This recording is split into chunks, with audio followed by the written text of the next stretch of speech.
Hi అండి, welcome back to our channel. ఈరోజైతే మా ప్రెషర్ కుక్కర్ చూడగానే నాకైతే పిచ్చి లేచిపోయిందండి. అసలు ఏం చేయాలని అర్థం కాక నేనైతే క్లీన్ చేద్దామని అయితే ఫిక్స్ అయ్యా. ఇంకా ఈ క్లీనింగ్తో పాటు మనం కూడా ఒక వీడియో తీస్తే అందరికి యూజ్ అవుతుందని చెప్పేసి నేనైతే వీడియో తీస్తున్నా అండి. 2 table spoon salt, 2 table spoon detergent, ఏదైనా పర్లేదు, ఏదైనా ఒక డిటర్జెంట్, 1 లెమన్ అండి. నేనైతే 4 పార్ట్ లాగా తీసుకున్నా, 4 చెక్కలాగా తీసుకున్నా. 2 పిండి, 2 అందులో నార్మల్గా వేసా అండి. 2 మంత్స్కి ఒకసారి, 1 మంత్కి ఒకసారి ఇలా క్లీన్ చేసుకుంటే పాతది కూడా కొత్త దానిలాగా ఉంటుందండి. ఇలా తీసుకున్న దాంట్లో నేనైతే 1 లీటరు వాటర్ పోసుకున్నా. చూడండి, నాకు ఎంతవరకు అయితే ఆ మరక అనేది ఉందో అంతవరకు నేను వాటర్ పోసుకొని గ్యాస్ మీద అయితే పెట్టేసుకున్నా అండి. నేనైతే ఒక పొంగు వచ్చిందాక హై ఫ్లేమ్లో పెట్టేసుకున్నా. ఒక పొంగు రాగానే మనం కొంచెం అడ్జస్ట్ చేసుకోవాలండి. హై ఫ్లేమ్లో పెడుతుంటే అవి పొంగు వస్తాయి కదా, పై వరకు ఏమైనా మరకలు ఉంటే ఆ పొంగు పైకి రాగానే ఆ మరకలు కూడా క్లీన్ అయిపోతాయి. అందుకని చెప్పేసి నేనైతే ఒక 2-3 పొంగులు పైదాకా చేసుకొని హై ఫ్లేమ్లో పెట్టుకొని మళ్ళీ లోలోకి, హైలోకి, లోలోకి ఇట్లా మార్చుకుంటూ ఉన్నా అండి. చూడండి, వీడియోలో చూపిస్తున్నట్టు ఒకసారి అయితే నేను మొత్తాన్ని కలుపుకున్నా.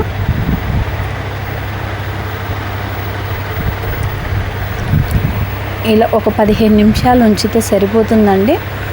2 మంత్స్కి ఒకసారి, 3 మంత్స్కి ఒక్కసారి ఇలా చేసుకుంటే ఎప్పుడు మన ప్రెషర్ కుక్కర్ అనేది కొత్త దానిలాగానే ఉంటుంది. చూడండి, నేను ఒక 10-15 నిమిషాలు అయితే ఉంచుకున్నా. ఇలా మరుగబెట్టాలి, బాగా మరగాలండి అది. నెక్స్ట్ వీడియో నుంచి నేనైతే నా ప్రెగ్నెన్సీ సిరీస్ అయితే తీసుకొద్దాం అనుకుంటున్నా అండి. నా ప్రెగ్నెన్సీలో నేను ఎలా ఫేస్ చేశా అనే దాని గురించి చెప్దాం అనుకుంటున్నా. ప్లీజ్ మిస్ అవ్వకండి, ఎందుకంటే నేను చాలా స్ట్రగుల్ అయితే పడ్డా.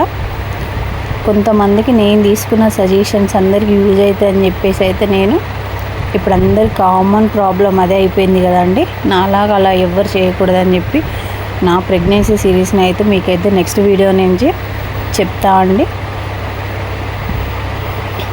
చూడండి, ఇలా మరిగిన తర్వాత ఒక ప్లేట్లో వాటర్ తీసుకొని విజిల్, మనం లోపల ఉండే ప్లాస్టిక్ రబ్బరు ప్లస్ మూతం అన్నీ కూడా మనకి ఎక్కడెక్కడ మరకలు ఉన్నాయి అవి మునిగేలాగా అందులో పెట్టి పూర్తిగా చల్లారనివ్వాలండి.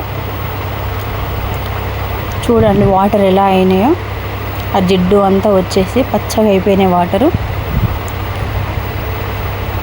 ఇలా పూర్తిగా చల్లారిన తర్వాత మళ్ళీ 1 స్పూను డిటర్జెంటు, 1 స్పూన్ ఆర్ 2 స్పూన్లు సాల్టు, మన జిడ్డు ధనాన్ని బట్టి తీసుకోవాలండి. అది ఎక్కువ ఉంటే ఎక్కువ రబ్ చేయని అవసరం లేదు, కొద్దిగా మనం మరిగించిన వాటరే పోసుకోవాలి.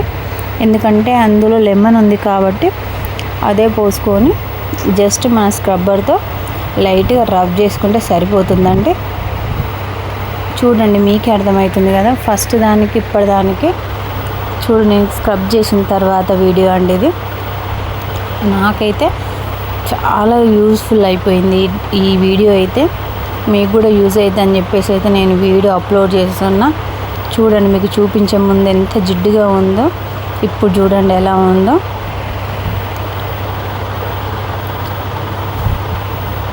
ఇక్కడ విజిల్ పెట్టేదాని కాడ దాని చుట్టూ కూడా మొత్తం పచ్చగా ఉంటుండే అండి. చూడండి, మొత్తం పోయింది. ఇదైతే అందరికి యూజ్ అయ్యిద్ది అనుకుంటున్నాను నేనైతే. ఇలాంటి వీడియోస్ కోసం please subscribe my YouTube channel Yanvi Lucky 1722. Next series miss కాకండి. బాయ్.